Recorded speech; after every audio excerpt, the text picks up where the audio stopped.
ট্রেনের ইঞ্জিন কিভাবে ঘোরানো হয় এই প্রশ্ন অনেকেরই থাকে।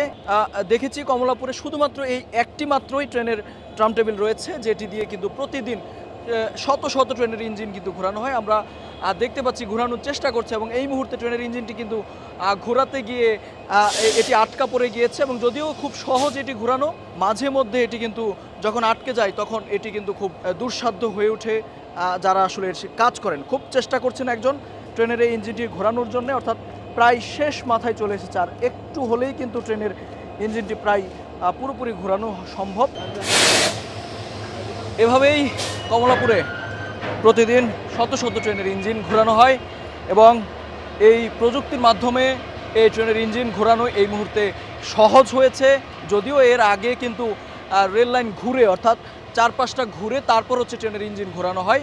তবে এই মুহূর্তে আমরা যেমনটা দেখতে পাচ্ছি যে নতুন যে প্রযুক্তিটি এসেছে, এই প্রযুক্তির মাধ্যমে এই ট্রেনের ইঞ্জিন শুধুমাত্র অর্থাৎ এখানে উঠানোর পর, এটিকে টেবিল বলা হয়ে থাকে, এখানে উঠানোর পর চারপাশটা ঘুরিয়ে ফেলা হয়।